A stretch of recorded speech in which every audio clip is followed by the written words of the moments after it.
Malam ini nanti kita akan ada pembicara dari Malaysia, Susanna Saw. Dia adalah salah satu pengajar, konduktor, atau ahli paduan suara dari Malaysia. Mungkin sebagian besar sudah mengenal beliau. Ya, beliau sekarang juga menjabat sebagai Vice President dari International Kodai Organization. Ya. Dan beliau sangat aktif dalam pengembangan paduan suara di Malaysia, juga Southeast Asia, bahkan seluruh dunia sih. Jadi malam hari ini tuh bakalan spesial banget kita bicara, terlebih khusus tuh mungkin akan banyak menyentuh ke children choir, karena beliau juga seorang ahli paduan suara untuk mengembangkan paduan suara anak. Jadi teman-teman semua kalau mau dapat sesuatu yang luar biasa malam hari ini, pastikan stay sampai selesai talk show ini, karena pasti bakalan banyak banget yang akan share. Dan nanti kalau misalkan ada pertanyaan, tolong pertanyaannya ketik di fitur question yang ada di samping kanan kolom chat, biar kita gampang di tag. Jadi kalau misalkan teman-teman isi di kolom chat itu agak susah, jadi taruhnya di fitur question biar kita bisa lihat, bisa gampang nyari questionnya. Jadi di kolom komentar sebelah kanan teman-teman ada kayak code box yang ada tanda tanyanya. Jadi kalian bisa pakai fitur itu untuk bertanya. Terus kalau yang pengen bertanya dalam bahasa Indonesia juga bisa, nanti akan kita bantu untuk translate ke bahasa Inggris. Nah, ini Bu Susanna sudah tersambung. Kami coba untuk menyambungkan.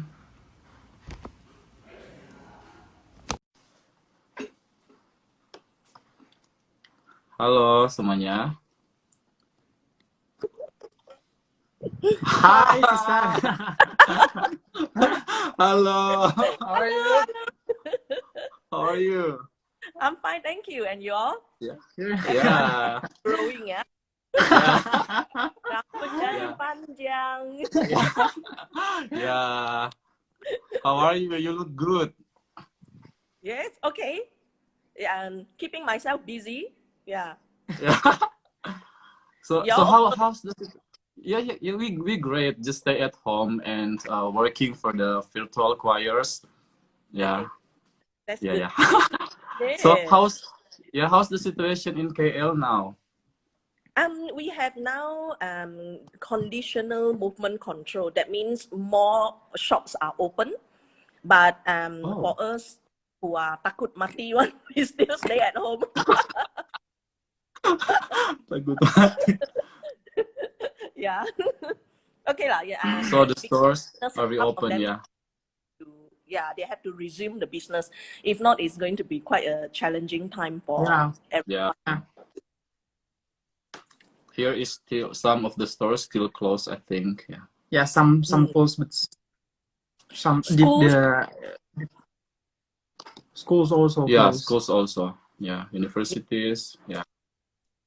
Yeah, I've been told that I have to stand by to teach online perhaps until end of the year, the university classes. Oh, wow. So the end of the year. we don't yet, but we have to be on standby and yeah. And during this situation, we saw how you do with your organization, with your community. You're very active in doing talk show, doing hangout, Korea hangout, and it was great to see that kind of movement you do. And of course, it impact a lot of people, not just in Malaysia, but also people around Malaysia, like Indonesia, Singapore. Every people come to your hangout, and it was great. Can you tell us more about your activities right now? What is your goal by doing all that stuff by online? Like you say, everything is online now, and then for us as choir conductor, it is so difficult for us to conduct our rehearsals online. But I think during this period, instead of sitting at home and like sigh and then it feels so sad that we can't do anything, why not we still stay connected and learn something together? And actually, this is the time where we get the chance to learn things that we normally don't have time to do. Yeah, so that's why I'm also very lucky, whenever I call my friend and everyone is willing to share. Same like Pak Tommy, he also helped us and engage the composers, then we learn more about the music from Indonesia.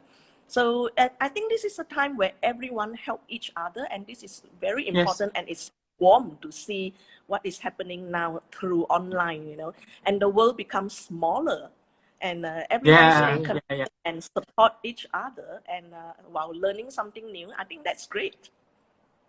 Yeah.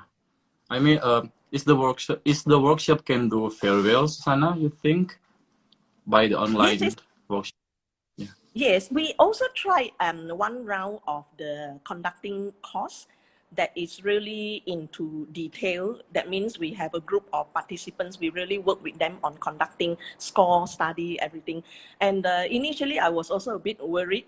I'm not quite sure whether it works online, but we actually have tried out, and it's still doing well. We are musicians. Musicians always have to find creative ideas to work with people.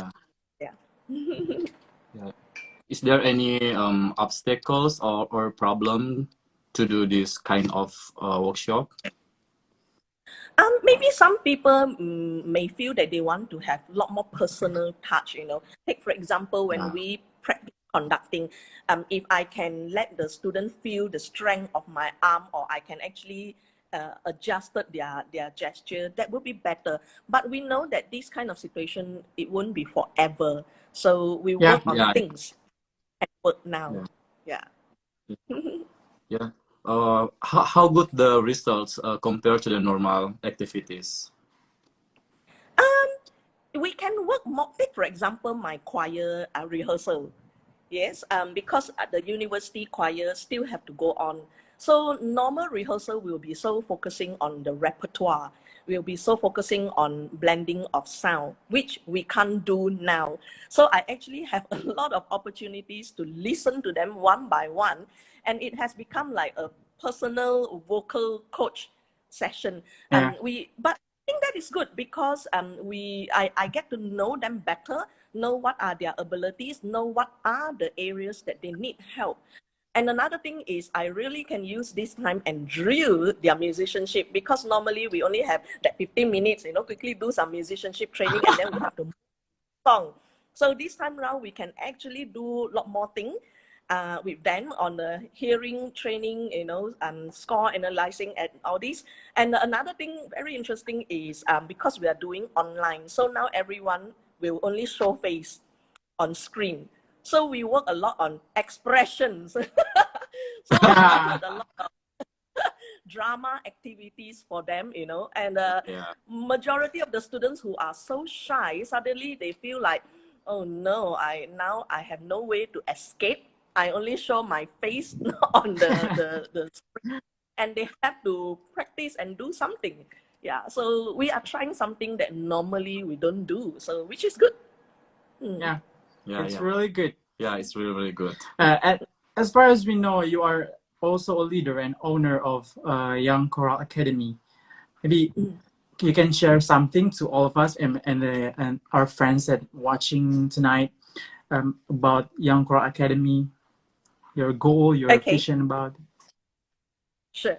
When I first came to Kuala Lumpur, I was teaching at some schools. So I traveled from one point to another point. And then after a while, I feel that maybe it's time for me to teach in one place under one roof. So at that time, I was also setting up some community choirs. So we have the children's choir, the Kuala Lumpur Children's Choir, and then the adult community choir, the Young KL Singers. So, but they both were rehearsing at different places. So every day I'm like traveling from one point to another point. So it came to 2007, and I finally realized that, okay, maybe I should bring my children's choir and the adult choir come under one roof. So, so we set up the Young Choral Academy. The idea is not only to teach choir, but it is also to make awareness about the importance of group singing in Malaysia. And we also want to work with young teachers who are keen to venture into teaching choirs. So, and also we want to help teachers to learn more about pedagogy, teaching pedagogy, have better ideas on how do we face our students, you know, when we have a group of kids in front of us, how can we plan our lesson? How can we give a clearer instructions, you know? So that's why we had this, the Young Choral Academy as like a hub, a choir hub.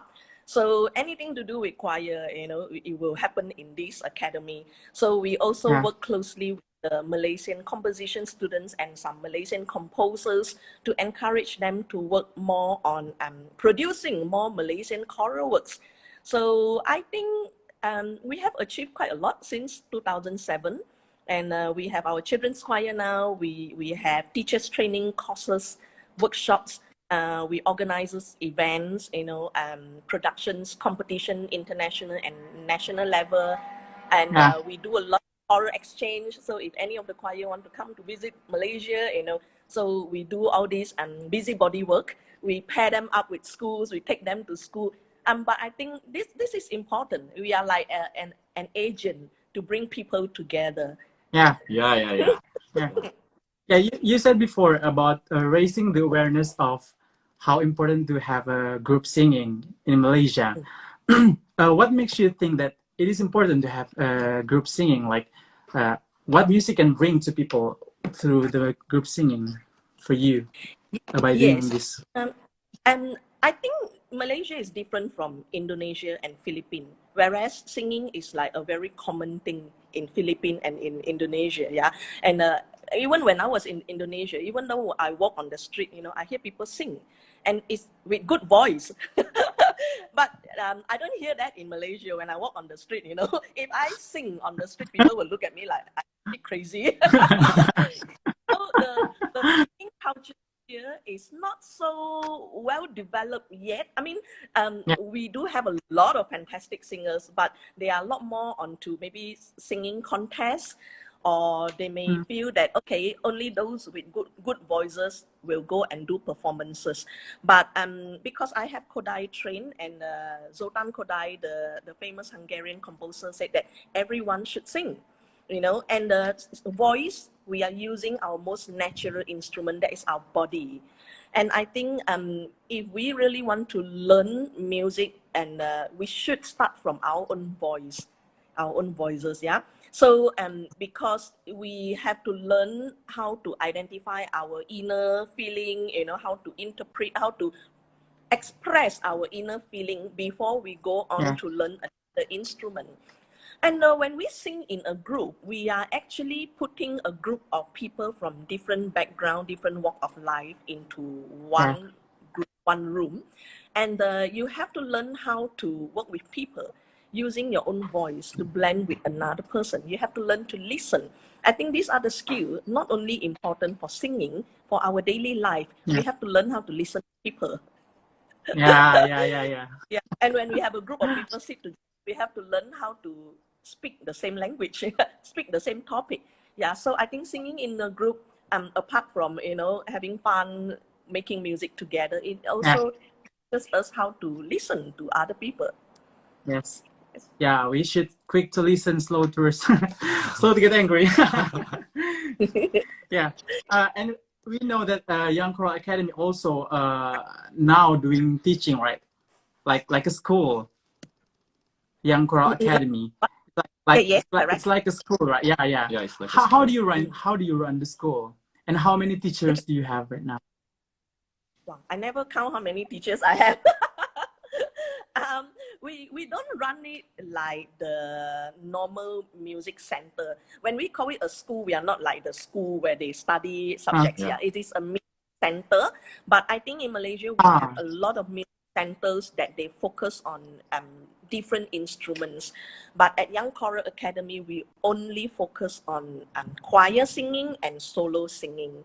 Yeah, I think it's good for us to do things that we know, and we focus on this area. So we have our children's choir for different age group. So each group will have different rehearsal time, and then we have after the children's choir graduated from their their training. If they still want to continue and sing, we have the youth choir for them. And then after youth, we in fact have some members after they finish the youth choir training, they are now working and they come back and join the adult choir. So it's like they never leave us, which is good. So maybe I should start thinking of having a senior citizen choir soon. And I should park myself in the choir as well.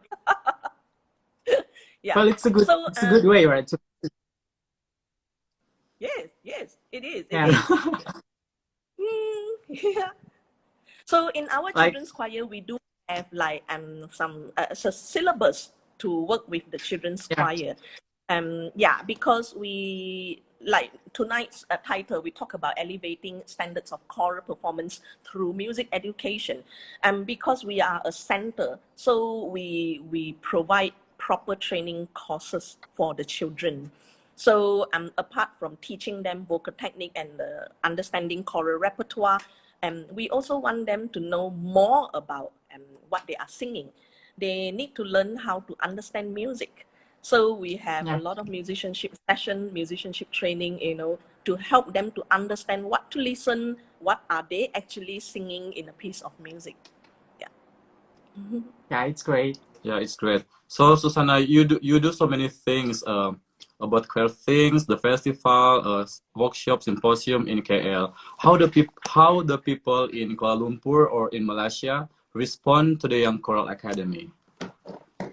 I think slowly they start to know what are the activities that we are doing. Of course, when we first started, it's always not easy. Yeah, some people didn't know us well, so they were not quite sure what we were doing. But I was very lucky that I had a few groups of people, my colleagues all, you know, we said, let's do it together. We always start small. So we start small and we practice and we learn from the trials and errors. So slowly we get to meet more people, and then we also listen to the public on what are their needs, what are the things that they actually need help. So is there any way that I can actually bring in the choral clinician that can help in that specific area that they want? So we learn through trial and errors, and we meet a lot of people. Some people may like what we are doing. Some people may not like it. That's fine, because I cannot please everyone. Yes. So if they like what we are doing, they will come and join us. If they don't like what we are organizing, that is fine. Yeah. So. Yeah. Thank you. That's great. Yeah. We also know that you are moving so greatly in Asia with Kodai. Can you tell us more about your movement in Kodai in Asia? Okay. When I first came back from overseas to Malaysia, and I was building my choir career. So I set up children's choir, and then I started teaching. And then as our children's choir members grow, then I start to realize that I cannot be working on my own. I need to have a few other teachers to work with me. So that is where I realized that it's so difficult for me to find teachers, because those who are experienced one may not want to come and work with me. They already have their own choir. So I have to train young teachers to work with me. And but in Malaysia, we don't have choral conducting course in the university in Malaysia. So at that time, when I first came back, not many people study choral conducting yet. So therefore, I realized that I have to do something for the teachers who are keen. And also, when I first came back at that time, not many of us have the opportunity to travel overseas and study, because the fee in overseas is not cheap. So that is how I start to realize that I have to find ways to work with the teachers here. So I was very lucky when I was in Australia, when I worked with the Australian Boys Choir. They actually subsidized me to know more about, to learn Kodai philosophy. So I actually attended the summer courses in Australia, and after the summer courses, I also get to practice with all my colleagues at the Australian Boys Choir. So therefore, I feel that, okay, maybe I should also bring the Kodai course into Malaysia and help the teachers. So the reason why I'm bringing this course in is to make the teacher understand, yes, we are a conductor, we learn conducting gesture, we learn choral repertoire, choral literature, and we learn, we have to do a lot of score study. We learn gesture, we learn interpretation, of the music, but we also need music education because we need to learn how to communicate with people. We also need to know how to transfer what is on our mind, to speak it as clear as we can to our students. We need to learn some pedagogy ideas to help the student, because often in our choir, we don't have everyone who read music who have vocal background. So we, as a conductor, we are also their teacher. We also have to find ways to help them to learn. So therefore, the communication part is something that many of us have to learn. That's why when I work with the young teachers, I realize that, they may be good musicians, but they can hear something wrong with the choir, but they may not know what are the ways that they can help their students to improve on that particular point. Yeah, so I think that part is the communication part. So in the music education, you learn pedagogy ideas, you learn how to do your planning, your lesson plan. We also have to study psychology. When you work with children, you speak differently when you work with adults, So, therefore, I realized that choral conducting and music education should go hand in hand. It's great. It's really great. So how the government responds, Susanna, to the choral education in Malaysia? I don't know what is their response. I just do my work. Because if I have to wait for them to support me, I think things will never happen. I think over the years, I also have developed this character of like, if we really need to do something and if there's a need, I don't have to always wait for someone to, give me the permission to do it. As long as it's healthy, it is helpful, it's benefit to people, let's do it. Music education in Malaysia, a lot of the music teachers are still working very hard to fight for longer hours, for music lessons at school. I think the music educators in Malaysia are working very, very hard.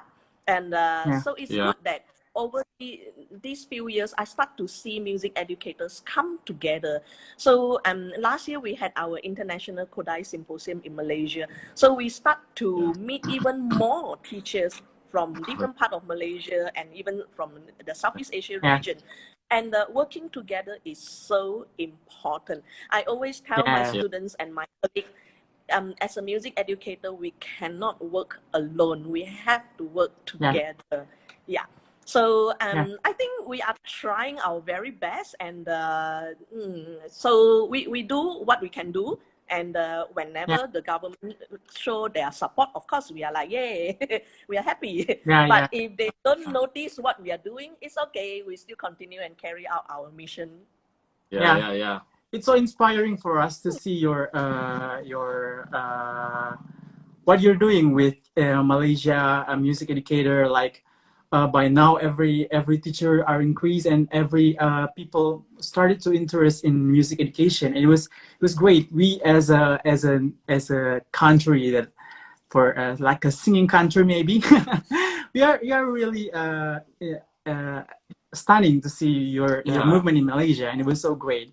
That's why tonight we want to talk with you about elevating standards of choral performance through music education, because we think this is very important, especially for us. So maybe you can share for us.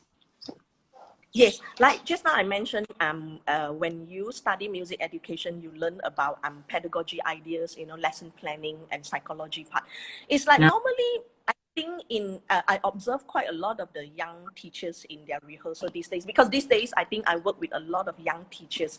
So I observe how they rehearse, and I believe that many of us always face situation like this. Take for example, when they hear something wrong and they don't quite know what they should do. So most of the time they just, okay, let's do that section. Let's clap the rhythm. Take for example, if it's a rhythm problem, they may say, okay, this is my pulse and you clap the rhythm. And they may ask the student repeat over and over, but without telling them where exactly went wrong, without telling them what can they try.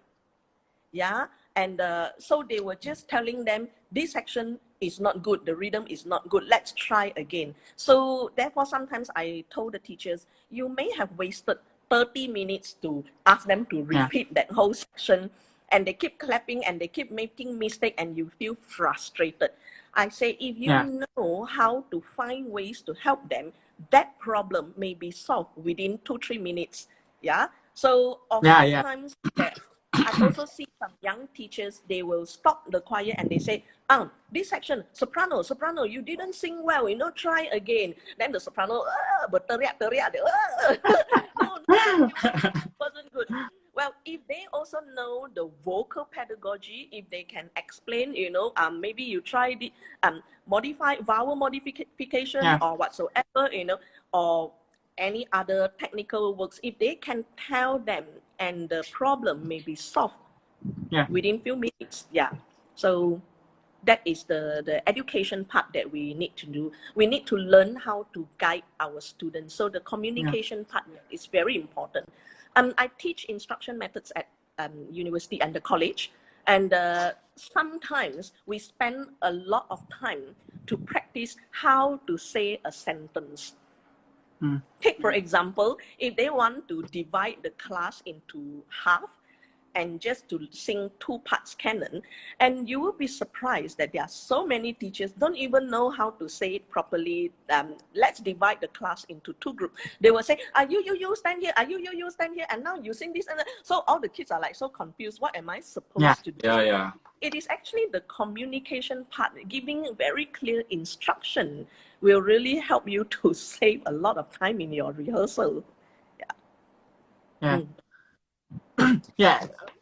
We really see that communication is the important part of education for us also as a teacher to teach our choir mates, our singers. as you mentioned before, the communication is important. What is the principle for you to do a good communication with your singers to educate them? The teachers, you mean? Like for you, the principles of your communication to deliver your idea to the singers. Okay, I think first of all, the conductor, the teacher need to understand their own members. Where are they at? What is their music background? What is their learning habit? And what are their abilities? So take for example, different choir that I work with, their abilities, their background, their learning habits are different. Some choirs can be very gung-ho, they will come into the rehearsal, wow, they will practice their parts at home. Some choir is like their choir folder is like, this week they open, then they close, next week they will open again. So then some members within the choir, maybe they can pick up, you just say your rhythm, let's figure out the uneven rhythm, syncopation or whatsoever, and they can fix it. But there are some members don't understand what is syncopation, so you will have to know who are you working with. And are you going to give a very detailed explanation, or you just have to tell them the dynamics, let's check on your dynamics, and then they will fix it? Or you have to explain to them why in this section the text has what expression, what emotion, why are we doing a crescendo here and there? So in order to communicate with the students, you have to understand their needs, their background. It's great. Thank you so much. Maybe we can open the... we can answer some questions from the viewers. Let's start from the Felix Satya. Felix Satya. He asked, classical music is a culture from European. How far we as Asian can reach it? because we adapt with our culture different. How far we can create a tone like European? Okay. I think most of the time when we learn vocal technique, we are learning the Western classical Yeah. singing style. Yeah. Yeah. So most of the time, the Asian student, especially if we grown up speaking our own dialects, our own language, and when we start to sing and Western music, most of the time our singing teacher will say, oh, it doesn't sound correct, it's still so Asian. Take for example, when I went to Australia and I started singing lesson with my teacher, and I was singing a German lead, and my teacher kept telling me, no, it's sounding very Chinese. so uh, so I said, okay, but I'm Chinese. Chinese, I speak Chinese. So how? So Yeah. it took me a long time. I didn't understand. Then only I start to go and find out. It's because the language that we speak, the placement of the sound is different compared to European. So we cannot sing in the manner of how we speak. The Southeast Asian languages, dialects that we speak is very bright. The tone is very Yeah. bright. Yeah. So if you want to sing European languages, and you cannot focus so much on the forward sound as how we speak. So most of the time, when I told my student about this, then they become a lot more aware of like, oh yeah, I now I'm singing an Italian song. I cannot be pressing the sound too much, or as sometimes they sing English song, and because Mandarin text is monosyllabic, one word, one sound. Yeah. But English is not, because one word will have maybe two or three syllables. So when they sing it, they tend to sing it in the way how they pronounce Mandarin. So it doesn't sound like English. Yeah. Yeah. Yeah. So we have to understand how we speak our languages, and then we will also have to go and understand how the European languages has been spoken. Yeah. So and do a lot of listening as well, and to identify the differences. And of course, as a teacher, the teacher needs to know how to guide the students towards what they should be listening, the placement of the vowel, etc. Yeah. So but I must say that, okay, I think just now to answer the question that how will we sound like the Philippine madrigal singers? They are fantastic singers. Yeah. They have been a lot of effort, many years of practices. Yeah. So yes, yesterday I was talking to my friend. He's in Hong Kong now. So he was telling my student the only way to become better and better is practice, practice, Yes. practice, practice. Investing more time in practice. Yeah. We move to the next question. Yeah. Maybe this one. It is from Dinda Ayu.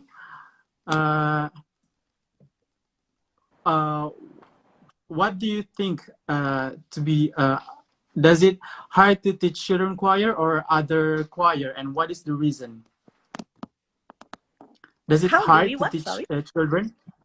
Does it hard to Oh. teach children, or is it easy compared to other choir like the? Okay. I think it depends on your character, isn't it? So Yeah. some people may be a bit afraid to work with children, because I think when you work with children's choir, you can't be just focusing on working with them on sound. You will have to do some classroom management works with them as well. You have to manage them. They are kids, and you can't be expecting children sit still for 2 hours to just sing and sing with you. You have to involve some activities with them. So are you that type of person? If you are not that type of person, you feel like, no, I only want to go into the rehearsal and just to rehearse and rehearse and rehearse, then maybe I don't know, maybe you have not tried working with the children, and you may feel a bit awkward when you work with children. I wouldn't say working with children is harder or working with youth choir is harder. It depends on your character, and it also depends on the group of people that you're working with. Even though I work with different group of children's choir, some children's choir are like angels. Some children's choir you tear your you're going to pull your hair, but you will have to find ways to communicate with them. Yeah, so I think I love working with children's choir because they are very how to say, they are very Honest. direct. And, Yes, yeah, they direct. won't. Yeah, they won't say that. Oh, yeah, it's very nice. They won't lie to you. They will tell you, oh, why are we singing this piece of music? Sometimes adult choir. Do you like this piece of music? They will. Yeah. But in their heart, it's like, why are we singing? Yeah, even they don't like it. Yeah. But children is very honest, that's the word. And they will tell you directly, and they will ask you a lot of questions. And I think that is very challenging as a teacher because you will have to expect the unexpected. And but I love this kind of challenges, They will sometimes ask us a lot of questions. We're like, let me go home and check on this. Yeah, it's great. That's great, Susanna. We move to another questions. There is one question from Ibu Inggapati. How to anticipate if the singer in the choir have too much vibrates like an opera singer? What do you think about that question? Have to what? 5 range? Sorry. How to anticipate if the singer in the choir have too much vibrate like an opera singer? Have too much? How do you manage, like, if in your choir there is a singer with so many vibration in their sound? It's like, like vibrate. Vibrate. Okay, the vibrato. Okay. Vibrato. I was like, what is that? okay. Yes, sometimes, especially when we work with the university choir, some of them maybe they are vocalists, and some of them they have very strong voices, but they still have to come to choir because choir is compulsory. So we will have to explain to them because when we sing together in a group, we don't want to have one voice sticking out, because this is an ensemble work. So we will have to explain to the singer on straight tone and in order to blend together. So maybe they shouldn't sing too strong, and sing slightly lighter. And because I think most of the time, if they are trying too hard, and then they will sound different from other choir members. So I may talk to them and say maybe a little bit more relaxed, and don't have to try and force to think of I want to project my sound too much, and to try to relax the instrument a little bit. That's great. Sometimes it's challenging if you have a group of opera singers in the choir. Wow. So then you will have to explain to them, too many vibrato is so difficult to blend. Yeah. Sufficient of a leader. There is another question from Odi Maizan. He said that you are a smiling queen for my children team. How to build that personality? Have you ever been angry before? Oh, yes. Oh, really? I think in my children's choir, the kids are not afraid of me. But I think when I work with the older students, I think they are afraid of me. Respect. I mean, I don't raise my voice, but I think I am firm when I want this, and we have to work towards this. They are afraid of me not because of I will scold them, I will scream at them, but they know that I do have expectation that we have to achieve. And when you love doing something, you will enjoy every second of it, and you'll be happy. So yes, you just have to love what you're doing. And I think the smiling thing is, for me, from young, I've already started smiling because I live in a kampong, and my house last time is a grocery shop. We sell beras, all these, and I always stand outside the kedai there, kedai runcit. Yeah. And the people walk past, and I would just say hello, hello, hello. I will hello, hello with the whole street. So the whole kampung also know me. So I think the Wow. smiling part, the from young is already like that. Yeah, but I think if you love doing what you're doing and you be happy, and the whole atmosphere, the whole rehearsal atmosphere will be different. Yeah. Thank you, thank you, Susanna. Susanna.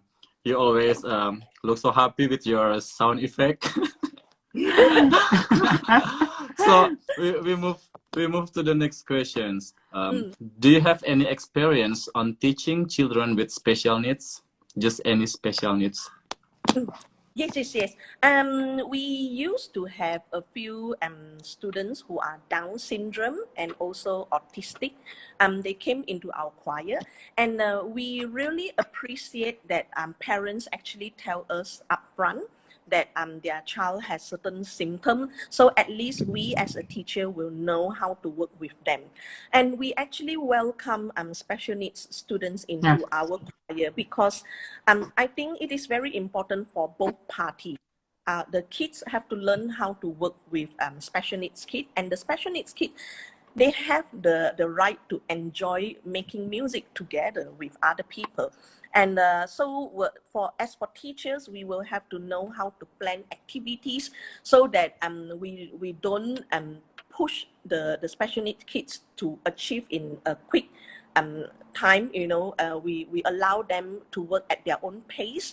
I also used to work with the autistic children's choir, and when I first started, I was very nervous because I'm not a music therapist. I don't train with these music therapies as a background.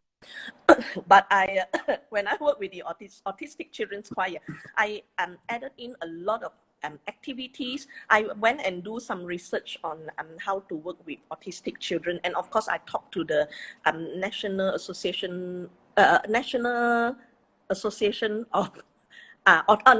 Autistic Society of Malaysia, NASOM. So of course, I talked to the people there at NASOM on what are the things that I have to be aware of, and what are the things that I shouldn't do, that kind of stuff. So and I had so much joy working with special needs kids. Maybe because we don't expect so much from them, because we understand that they need time to achieve something. But then when they achieve something, and it is like the joy is like, it is so special. Yeah. So It's very special. yes, when my daughter was in a primary school, she studied in that school that has special need classes. So we also helped to set up the music class for the special needs children in the school, and we had 38 kids of all kind of special needs. So it's challenging, yes, but so much joy working with them as well. Yes, That's great. Thank you. very inspiring. We move to another question. This one. Okay, this one. Galang. He asked, what do you think about the smoker in the choir? Are these illegal or not on choir work?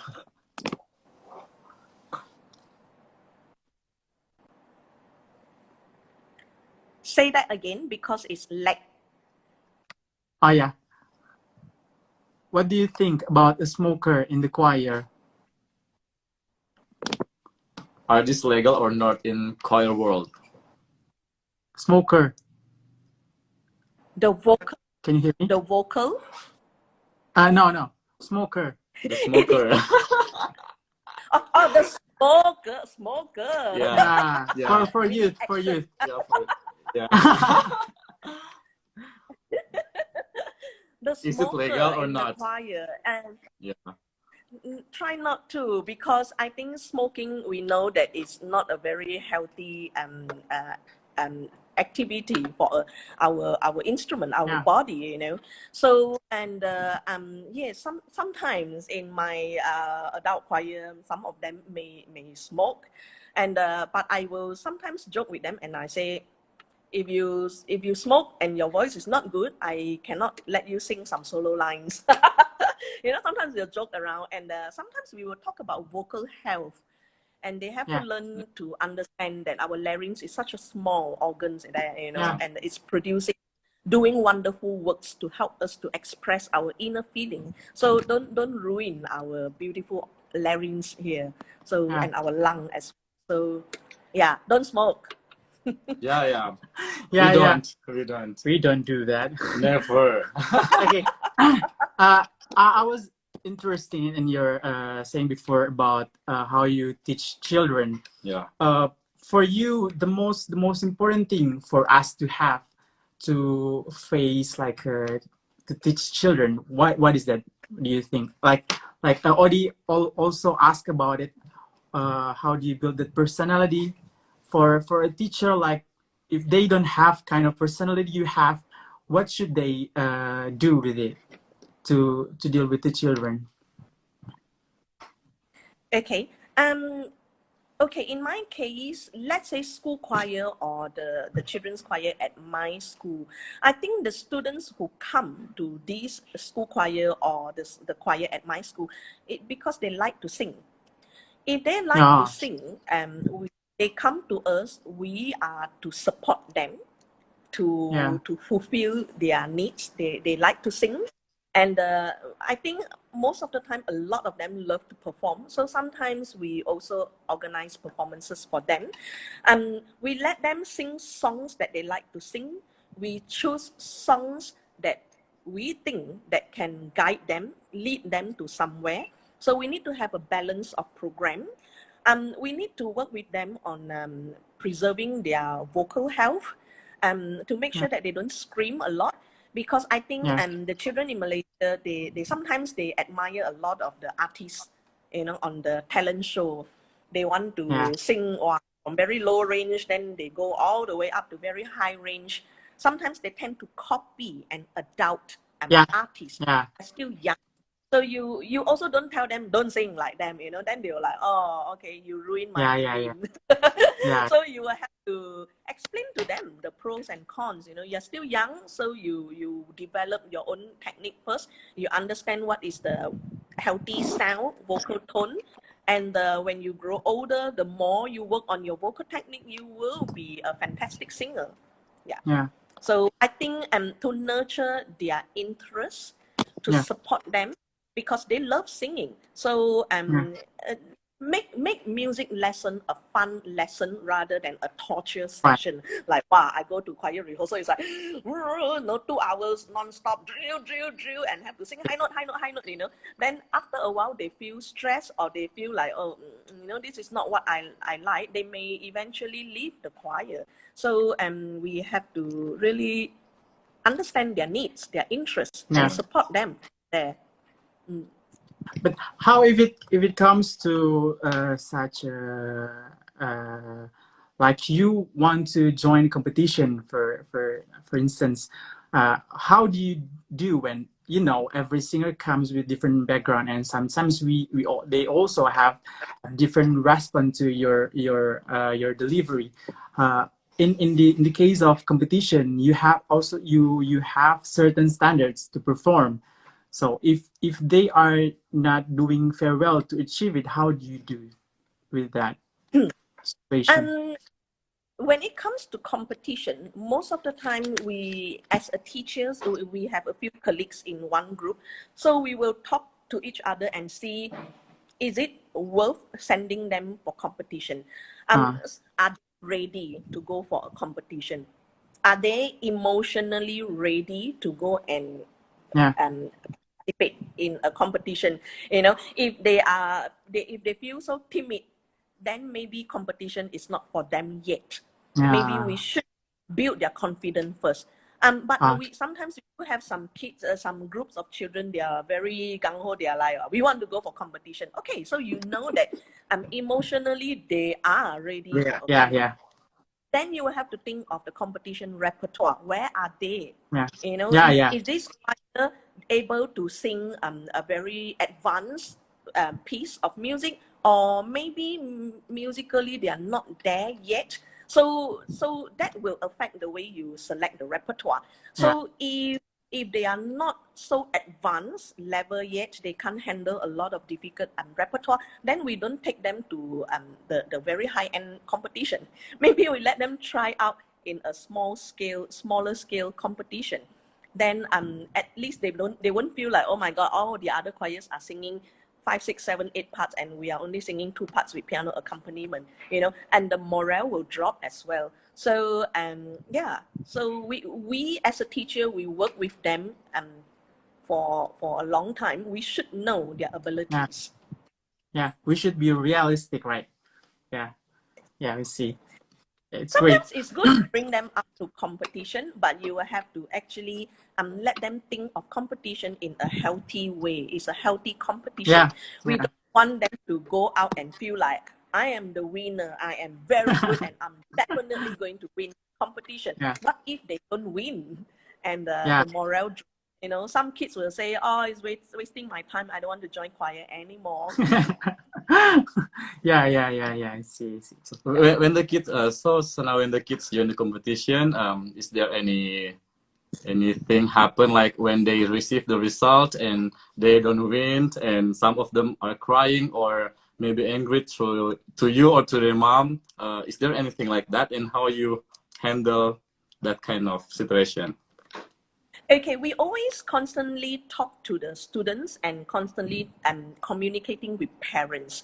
When we send the children, especially children's choir, for competition, we don't expect them, we don't tell them that now we go for competition, you must become a category champion. We don't put pressure on them. But we can tell what are the things that we want to achieve. If we can get a gold, that is a bonus. If we can aim at least a silver A, then you know that we have achieved. This is the first step. Because if this is the first step we go for competition, we don't aim too high somewhere that we can't achieve. So then we set some targets. So this time maybe we target that maybe we do our best. It doesn't matter what is the result. If we feel that we have put in our best, then that is fine. And then the next competition, we are a lot more experienced. We know what to expect in the competition. We set a different target to achieve. So in that way, parents understand, then they won't feel like, why other choirs are doing so well? Why my choir is not doing well? If you explain to them clearly to look into competition in a healthy way, is to bring our kids to go and open their eyes, listen to what other choirs are doing, so that they know where they are. They won't feel so bad. If you really set a target, we have to win, we must get a goal. Before they went on stage, they are already so stressed, And, I can imagine that. So we have to set the target, the boundaries real clear, and they have to understand it, right? Thank you. It's great. Thank you, Susanna. I think that's all the questions. We would like to say thank you so much that for always supporting us by doing this live Q&A. But before we end this live, we have one more question for you.